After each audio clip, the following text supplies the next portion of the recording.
12장 1절에서부터 8절까지의 말씀입니다. 구약성경 338쪽에 있습니다.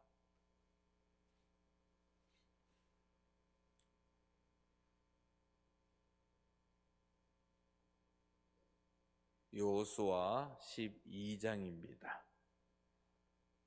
1절에서부터 8절까지의 말씀 우리 교독하겠습니다. 제가 1절 말씀을 읽도록 하겠습니다. 이스라엘 자손이 요단 저편 해 돋는 쪽 곧 아르논 골짜기에서 헤르몬 산까지의 동쪽 온 아라바를 차지하고 그 땅에서 쳐 죽인 왕들은 이러하니라.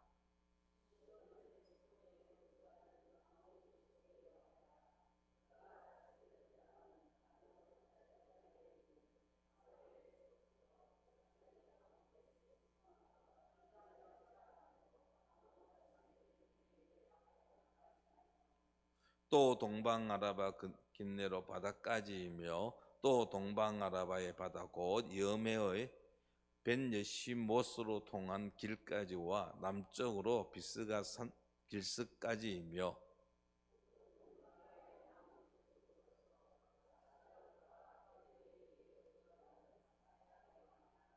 그가 다스리던 땅은 헤르몬산과 살르가와 온 바산과 미 그술 사람과 마가 사람의 경계까지의 길랏 절반이니 헤스본 왕 시온의 경계에 접한 곳이라.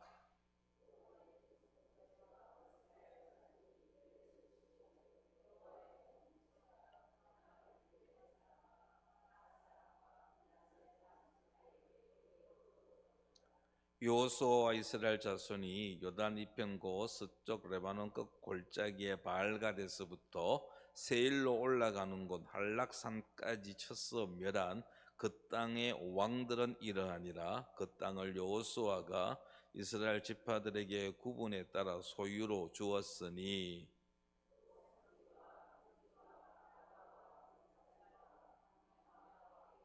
곧 헷 족속과 아모리 족속과 가나안 족속과 브리스 족속과 휘위 족속과 여부서 족속의 땅이라. 아멘. 우리가 12장 1절에서 8절 말씀을 읽었는데요. 오늘 말씀은 24절 마지막까지의 말씀을 가지고 한번 좀 나누어 보고자 합니다. 이 12장 가지고 이제 설교를 할까 말까 좀 고민을 했습니다. 왜냐하면 우리가 오늘 9절 이하는 읽어보지 않았지만 9절 이하도 보면은 계속해서 이스라엘의 지역 왕들의 이름이 쭉 나열되어 있습니다. 우리가 읽었던 8절까지도 마찬가지 아닙니까? 참 읽기가 힘든 이스라엘의 지명들, 뭐 읽어도 그 지역이 어디인지 전혀 알지 못하잖아요. 여기 보면은 뭐 한락산도 뭐 산 이름들도 나오고 이런 골짜기도 나오고 도대체 뭐 그곳이 어떻게 생겼는지 가보지도 않았고 저는 한번 가긴 갔습니다. 그래서 그 아르논 골짜기가 얼마나 참 큰지 한번 제가 눈으로 보기는 했지만은 그러나 대부분의 이 지명들 우리가 읽기는 하지만은 어디에 있는지 어떤 곳인지 잘 알지 못합니다. 그래서 12장 패스하고 13장으로 가서 설교를 할까 하다가 하나님께서 12장을 기록하게 하셨는데 여호수아서에서 이 구약 성경이 오늘 이 종이에 기록한 게 아니고 양피지에 처음에 기록되어졌거든요. 이 양피지가 쉽게 구해지는 게 아닙니다. 상당한 가격이 가치가 있어야 지불을 해야 됩니다. 이 양피지에다가 이 이름들을 다 기록한 것은 아마 나름대로 하나님께서 우리에게 주시고자 하는 메시지가 있기 때문에 이것을 기록하게 하지 않았었을까 하는 생각이 있었습니다. 그래서 오늘 이 12장의 말씀을 우리가 좀 가지고 여러분과 우리 성도님들 한번 말씀을 좀 나누고자 합니다.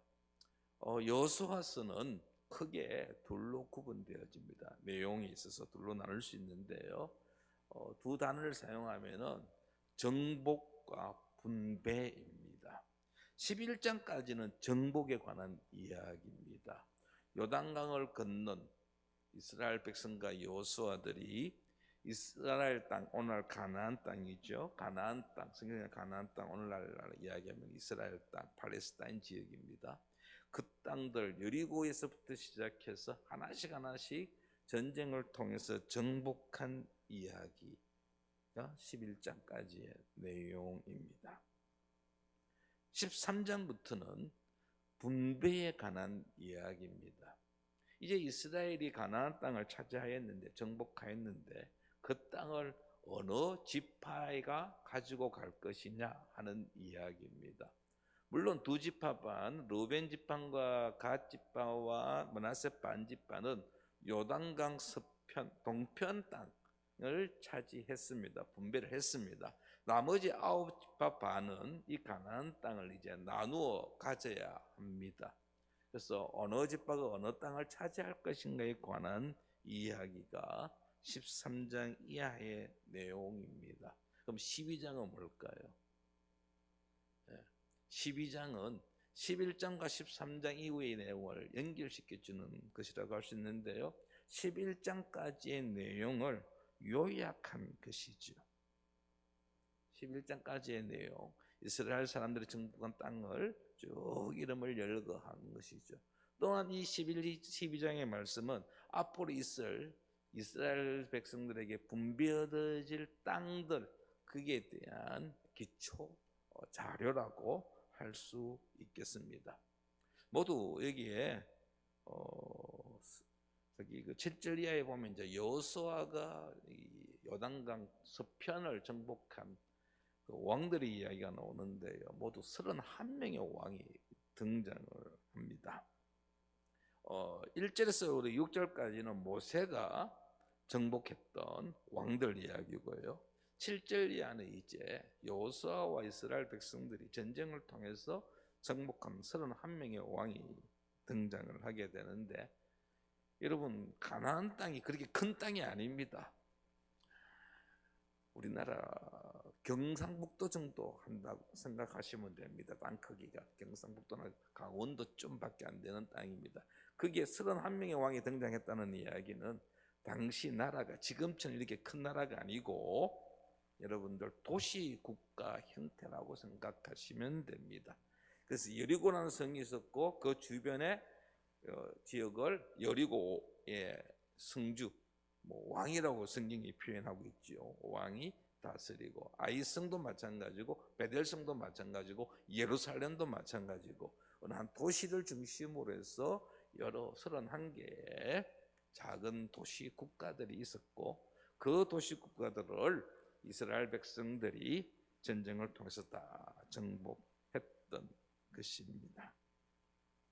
1절에서 6절까지의 내용, 모세에게 패배했던 요단강 동편 왕들이 있죠.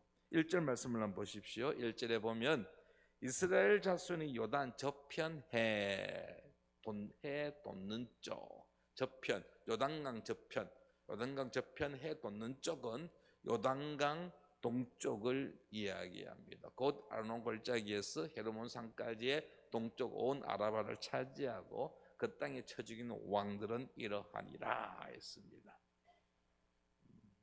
여호수아가 아닌 모세가 정복한 땅이죠. 요단강 동편 땅. 그리고 이제 7절 이하에 보시면은 여호수아가 정복한 왕입니다. 7절 말씀을 한번 보십시오. 7절에 보면 여호수아와 이스라엘 자손이 요단 이편, 아까 요단 저편이었잖아. 이번엔 요단 이편, 요단강을 경계로 해서 요단강 서쪽에 있는 땅입니다.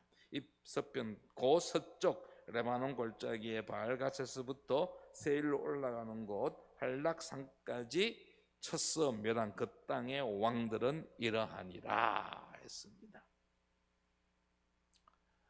이스라엘 자손이 요단 서편에 차지한 땅의 범위를 소개하고 있습니다.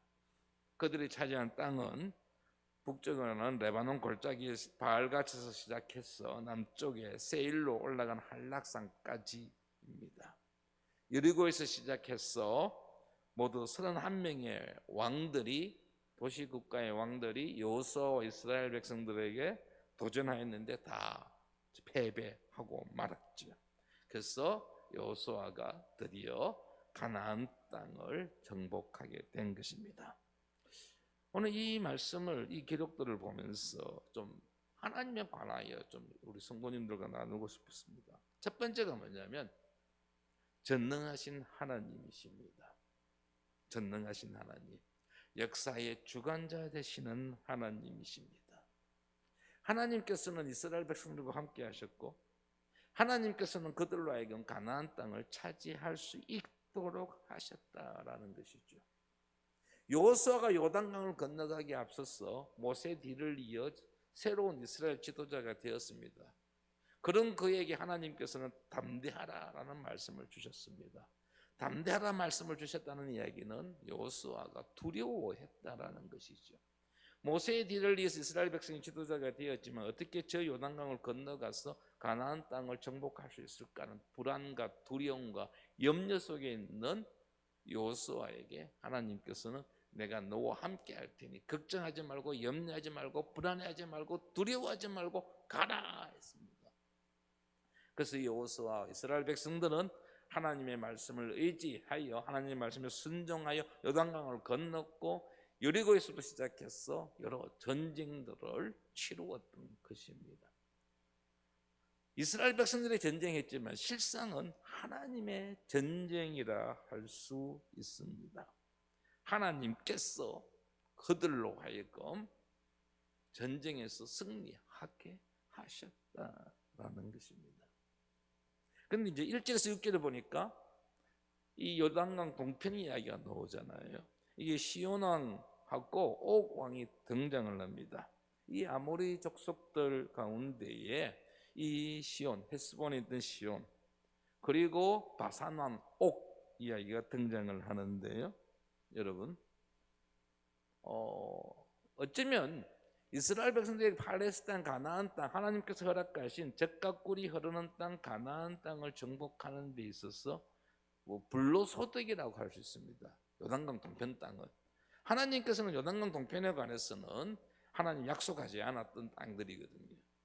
그런데 이스라엘 백성들이 이 요단강 동편을 지나 요단강까지 오는 데 있어서 그 여정 속에서 이들을 막았던 두 무리가 있었는데 바로 그들이 시온과 옥이었습니다. 출애굽한 이스라엘 백성들이 40년 광야 생활을 마치고 이제 요단강 가까이 왔습니다. 근데 그 요단강을 건너서 가나안 땅 들어가려고 하는데 거쳐가야 할 땅이 있었습니다. 바로 아모리 부족들, 아모리 족속의 땅이었죠. 헤스본에 거주하던 아모리 족속. 바산 왕이 청왕이 시온 왕이었습니다. 모세는 이 시온하고 전쟁할 생각이 전혀 없었습니다. 그 땅을 내가 차지해야 되겠다, 우리 이스라엘 차지해야 되겠다는 생각이 전혀 없었습니다. 민수기 21장 22절 말씀을 함께 보고자 합니다. 우리에게 지금 모세가 시온 왕에게 보낸 편지입니다. 이야기입니다. 우리에게 당신의 땅을 지나가게 하소서. 우리가 밭에든지 포도내든지 들어가지 아니하며 우물물도 마시지 아니하고 당신의 지경에서 다 나가기까지 왕의 큰 길로만 지나가리이다 하나.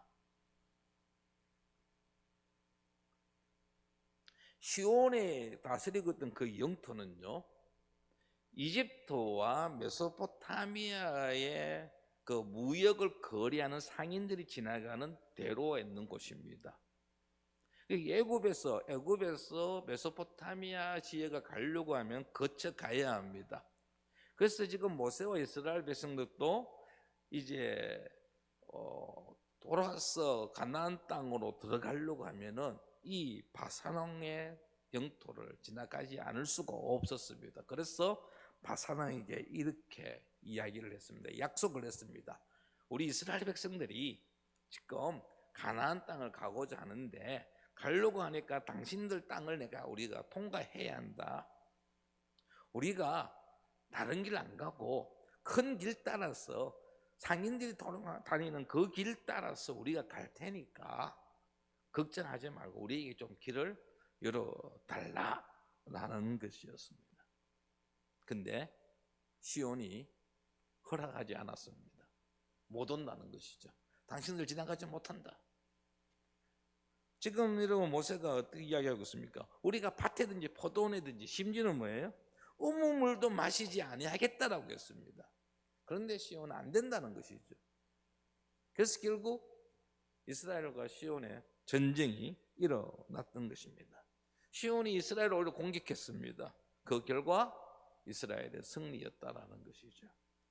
바산왕 옥의 경우도 마찬가지였습니다.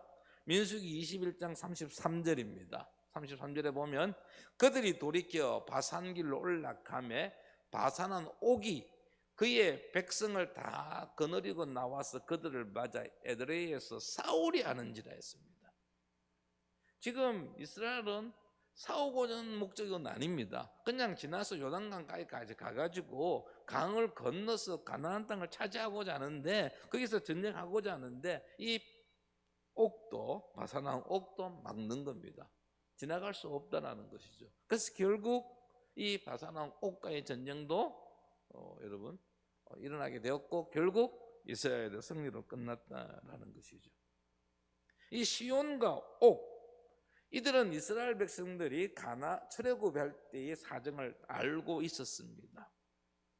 그들이 광야에서 이스라엘 백성이 어떻게 생활했는지를 알고 있는 자들이었습니다. 애굽에서 일어난 일, 홍해를 건너가는 일, 여기에 대해서 잘 알고 있던 그들이 이스라엘을 공격하였습니다. 이는 하나님에 대한 도전이었죠. 이에 하나님께서는 하나님의 전능하심을 이 두 왕에게 보여주었던 것이고 결국 두 나라는 망하였고 이스라엘 백성들의 영토가 되었다라는 것입니다. 여호수아에게 도전했던 가나안의 요단강 서편의 왕들도 마찬가지였습니다. 여호수아 5장 1절입니다. 여호수아 5장 1절에 보면 요단 서편의 아모리 사람의 모든 왕들과 해변의 가나안 사람의 모든 왕들이 여호와께서 요단물을 이스라엘 자손들 앞에서 말리시고 우리를 건너게 하셨음을 듣고 마음이 녹았고 이스라엘 자손들 때문에 정신을 잃었더라 했습니다. 이스라엘 백성들이 하나님의 놀라운 능력으로 요단강을 아주 손쉽게 건넜습니다. 하나님께서 요단강을 막았잖아요. 강물이 흐르지 않았습니다. 그리고 강바닥을 마르게 했습니다. 그래서 이스라엘 백성들은 아무런 장애물 없이 그냥 쉽게 요단강을 건넜습니다. 이 요단강을 건넌 사실이 가나안 땅에 쫙 퍼졌습니다. 소문이. 그 이야기를 듣고 이 가나안 땅에 있는 왕들이 어떤 반응을 보였다고요? 마음이 녹았고 정신을 잃었더라. 어떤 이야기입니까? 충격받은 거죠. 어떻게 저럴 수가 있지? 과연 우리가 저들과 싸워서 이길 수 있을까? 그런 어떤 의심, 그런 두려움을 가지게 만들었던 것입니다. 그런데 여러분 그런 어떤 이야기를 들었으면 그 다음 조치는 야 우리 저들과 싸워서 이길 수 있겠냐? 우리 이길 수 없어. 항복하자. 이게 어떻게 보면은 당연한 것인데 그들이 보인 반응은 반대였습니다. 우리가 지금까지 여호수아 11장에 살펴보았듯이 기브온 족속을 제외하고 나머지 모든 족속들은 이스라엘에게 도전했습니다. 여리고나 아이성 같은 경우는 혼자 어떻게 해보겠다고 이스라엘 백성들과 전쟁했지만 패배하지 않았습니까? 그걸 본 가나안 남부 지역의 여러 왕들, 가나안 북부 지역의 여러 왕들이 연합군을 만들었습니다. 연합군을 조직해가지고 이스라엘과 붙었지만은 결국 패배하고 말았다라는 것이죠. 하나님 앞에 항복하기 대신에 하나님 앞에 저항하고 도전하는 길을 택하였다는 것입니다. 그 결과 그들은 패배할 수밖에 없었고 이스라엘에게 정복당할 수밖에 없었다라는 것입니다. 하나님을 대적하는 그들의 모든 도모는 모두 다 헛사로 돌아갔음을 우리는 지금까지 보았던 것입니다. 이스라엘 백성들이 가나안의 여러 왕들, 여러 도시국가의 왕들과 전쟁에서 승리를 거두을 수 있었던 것은 하나님께서 함께 하셨기 때문이죠. 하나님께서 그들에게 이스라엘 백성들 하여금 승리하게끔 하셨다는 것입니다. 전능하신 하나님이십니다. 우리를 창조하신 하나님, 그분은 전능하신 분이십니다. 우리가 믿고 의지하고 따르는 그 하나님, 어느 누구도 그 하나님께 도전할 수 없는 위대하신 하나님이십니다. 그분에게는 어떤 불가능도 없습니다. 그러므로 우리는 그 하나님을 온전히 신뢰하고 그분의 말씀에 순종하는 삶을 살아야 할 것입니다. 우리는 하나님께 속한 자이기 때문에 어느 누구도 우리를 해코지 할 수가 없습니다. 그러면 두려워하거나 염려하거나 불안해할 이유가 없습니다. 아무리 힘들고 어려운 상황에 처했다 할지라도 우리에게는 전능하신 하나님이 계십니다. 그 하나님만을 바라보고 하루하루 살아가는 우리 성도들 되기를 바랍니다. 가나안 정복 전쟁을 우리가 살펴보면서 물론 한 가지 의문은 가질 수 있습니다. 왜 하나님께서는 가나안 땅, 그 가나안 땅을 정복할 때에 그 사람들, 가나안 부족들의 사람들을 다 죽이도록 했을까 하는 것입니다. 제3자의 관점에서 볼 때에 이 이스라엘 백성들의 행동은 그 정복해 나가는 모습은 마치 세계 제2차 대전 때 일본이 저질렀던 만행이나 또는 독일이 저질렀던 어떤 그런 행위, 독일 나치가 행하였던 행위, 그들과 크게 다를 바 없는 것처럼 보일 수 있습니다. 그런데 여러분, 가나안 전쟁은 그들의 죄 때문입니다. 그들의 죄에 대한 하나님의 심판입니다. 하나님께서는 자신의 백성들을 통하여서 가나안 백성들의 죄를 심판하시겠다는 계획을 세우고 있었습니다. 그리고 그 심판의 시기는 곧 아브라함에게 약속하신 가나안 땅에 이스라엘 백성들이 들어오는 시기였습니다. 창세기 15장 16절 말씀 우리 같이 한번 읽어보도록 하겠습니다. 창세기 15장 16절입니다. 시작. 내 자손은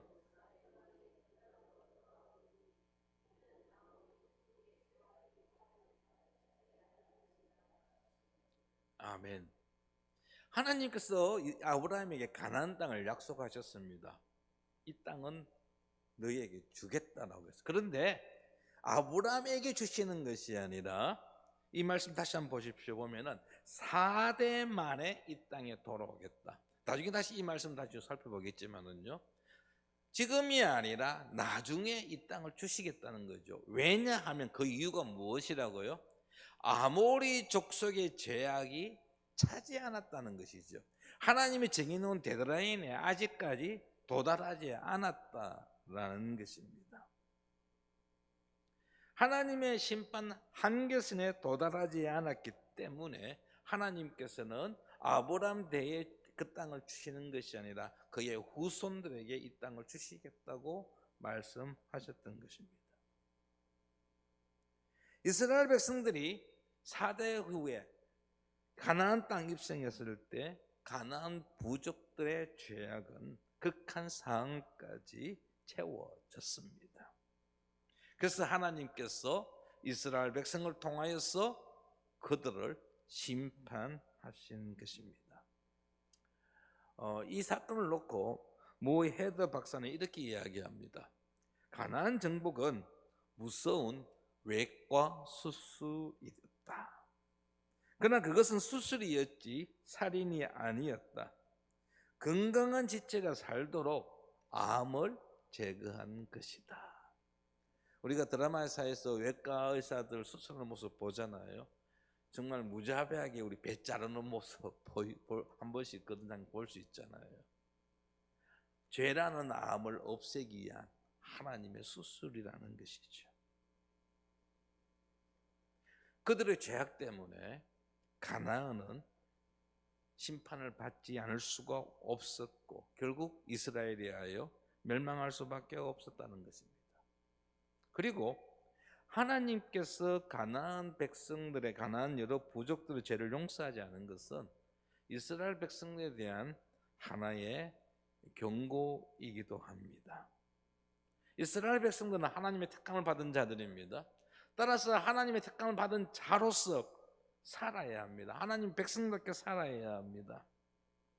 그런데 만약에 그들을 이스라엘 백성들이 이방인들 가나안 부족들과 함께 살게 놓아둔다면 그들이 하나님을 떠나 우상을 섬기게 될 것이고 죄를 짓 것을 아셨기 때문입니다. 그래서 하나님께서는 이스라엘 백성들에게 여러 차례 미리 경고도 하셨습니다. 신명기 18장 9절 이하의 말씀에 보면 이렇게 되어 있습니다. 신명기 18장 9절에서 12절 말씀. 내 하나님 여호와께서 내게 주시는 땅에 들어가거든 너는 그 민족들의 가증한 행위를 본받지 말 것이니 그의 아들이나 딸을 불 가운데 지나게 하는 자나 전쟁이나 기륭을 말하는 자나 요술을 하는 자나 무당이나 지는 자나 신접자나 박수나 초혼자를 너희 가운데에 용납하지 말라. 이런 일을 행하는 모든 자를 여호와께서 가증히 여기시나니 이런 가증한 일로 말미암아 내 하나님 여호와께서 그들을 내 앞에서 쫓아내시니라. 가증한 일로 말미암아 그 가나안 부족들을 쫓아내셨다라는 겁니다. 따라서 너희도 그 가나안 부족들처럼 살면 혼난다라는 뜻입니다. 하나님은 거룩하신 분이십니다. 거룩하신 하나님께서 우리에게 거룩을 요구하십니다. 우리는 하나님의 택함을 받은 자들이죠. 따라서 우리는 거룩하신 하나님 앞에서 거룩한 삶을 살아야 합니다. 세상과 구별되어진 삶을 살아야 한다라는 것입니다. 오늘날도 하나님은 거룩한 자를 통하여 일하십니다. 그러므로 우리의 삶에서 정말 우리의 삶이 하나님 앞에서 거룩한 자의 삶을 살아가야 한다는 것이죠. 우리의 죄악된 모습들을 버리지 않고서는 결코 하나님의 쓰임을 받을 수가 없다라는 것입니다. 이스라엘 백성들의 역사 우리가 익히 알지 않습니까? 사사기 말씀해 보면 이스라엘 백성들이 하나님을 떠나 우상을 섬겼을 때 하나님께서는 주변의 여러 부족들을 통하여 그들을 벌하셨습니다. 얼마나 많이 얻어맞았습니까? 나중에는 어떻게까지 하셨습니까? 아수르와 바벨론을 통하여서 이스라엘을 완전히 멸망시키기도 하셨습니다. 솔로몬이 지어서 아름다웠던 그 성전 다 불타버렸습니다. 하나님의 도시라고 일컬어졌던 예루살렘 성벽 다 무너지게 하셨습니다. 우리가 하나님의 말씀대로 살지 아니할 때 하나님께서 그렇게 행하신다라는 것이죠. 우리의 삶 속에서 진실로 하나님의 말씀에 귀를 기울이고 거룩한 자의 삶을 살아갈 수 있는 우리 모두가 되기를 바랍니다. 마지막으로 오늘 이 본문 속에서도 우리 하나 생각할 수 있는 것은요, 신실하신 하나님이십니다. 하나님께서는 약속하신 바, 말씀하신 바를 반드시 지켜 행하시는 분이십니다. 가나안 정복은 그냥 이루어진 게 아닙니다. 하나님께서 아브라함이 하셨던 그 약속을 이루어 나가신 것입니다.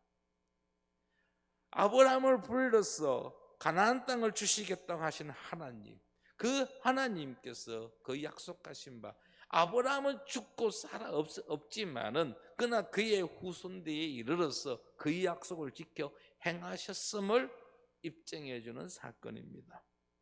창세기 15장 13절에서 16절 이하의 말씀에 하나님께서 이렇게 말씀하십니다. 여호와께서 아브라함에게 이르시되 너는 반드시 알라, 내 자손이 이방에서 객이 되어 그들을 섬기겠고 그들은 400년 동안 내 자손을 괴롭히리니 그들이 섬기는 나라를 내가 징벌할지며 그 후에 내 자손이 큰 재물을 이끌고 나오리라. 여기 지금 애굽에서 이야기를 이야기합니다. 너는 장수하다가 평안히 조상에게로 돌아가 장사될 것이요 내 자손은 아까 우리가 봤던 말씀이죠. 4대 만에 이 땅으로 돌아오리니 이는 아모리 족속의 죄악이 아직 가득 차지 아니함이라. 하나님께서 아브라함에게 약속하셨습니다. 지금 이 땅 너희들 가지는 건 아니다. 400년을 기다려야 한다. 400년이 지나면 그때 갔어 내가 이 땅을 주겠다. 그런데 그 과정 속에 힘들고 어려움이 있다라고 말씀하십니다. 하나님이 이 말씀을 기억하고 계셨습니다. 그리고 400년이 되었을 때 하나님께서는 애굽에서 이스라엘 백성들을 출애굽시키셨고 그들을 가나안 땅을 주셨다라는 것입니다. 하나님은 약속대로 이스라엘에게 가나안 땅을 주셨습니다. 가나안의 모든 왕이 이스라엘 자손 앞에 무릎을 꿇었습니다. 하나님의 약속이 성취되었음을 말씀하고 있는 것입니다. 하나님께서는 이 약속을 지키시기 위하여 친히 이스라엘 백성들과 함께 전쟁을 치루었습니다. 참여했습니다. 가나안 족속들에게 땅을 빼앗아 이스라엘에게 주셨습니다. 여호수아와 이스라엘이 전쟁하였지만은 하나님께서 주관하신 전쟁이었다라는 것입니다. 31명의 이 가나안 왕은 어쩌면 하나님께 바친 승리의 전리품이라고 할 수 있겠습니다. 신실하신 하나님이십니다. 약속하신 바 반드시 이루시는 분이십니다. 전능하신 하나님이 신실하시기에 우리는 하나님을 더욱더 신뢰할 수 있습니다. 우리는 그렇지 못하거든요. 저도 우리 자녀들에게, 제 아이들에게 이번 약속을 합니다. 그런데 어떤 약속은 제가 전능하지 못하기 때문에 지키지를 못합니다. 물론 지킬 수 있는 약속도 하지만 지키지 못할 약속도 많아요. 그러나 우리 하나님은 그렇지 않다라는 것이죠. 그분은 전능하시기 때문에 그분이 하신 약속은 반드시 이루신다라는 것이죠. 그 전능하신 하나님께서 우리를 구원하시기 위하여 메시아를 약속하셨거든요. 그래서 그 메시아가 진실로 이 땅에 오셨잖아요. 그 약속이 이루어졌습니다. 2000년 전에. 바로 예수 그리스도 이 땅에 오심이죠. 예수님이 이 땅에 오심은 우리를 구원하시기 위한 하나님의 약속이 이 땅에서 성취되어진 겁니다. 아직 우리의 구원 관련되어져서 이루어지진 약속이 하나 있습니다. 그것은 바로 예수 그리스도의 재림입니다. 신약 성경 곳곳에서 주의 재림을 말씀하고 있습니다. 약속하고 있습니다. 이 약속 역시 신실하신 하나님이시기 때문에 언제인지 우리는 알 수 없지만 이루어질 것입니다. 우리 그리스도인들은 그 하나님의 약속을 믿고 하루하루 살아가는 자들입니다. 전능하신 하나님, 신실하신 그 하나님을 온전히 바라보며 아직 그 마지막 약속 이루어지지 않았지만 언젠가는 이루어질 것을 소망하며 살아가는 우리 모두가 되기를 바랍니다. 그리고 혹 개인적으로 아직 이루어지지 아니한 하나님의 약속이 있다라고 한다면 여러분, 성도 여러분, 그 하나님의 약속은 반드시 이루어질 것임을 확신하고 인내하며 기다리십시오. 어떤 상황에서도 포기하지 마십시오. 신실하신 하나님을 신뢰하고 하나님 그 약속을 어떻게 이루어 가시는지를 지켜보시기 바랍니다. 그리고 그 행하시는 하나님을 향하여 감사하며 찬양하는 우리 모든 성도들 되기를 축원합니다. 이 시간 함께 우리 말씀을 생각하며 기도하기 원합니다. 하나님은 전능하신 분이십니다.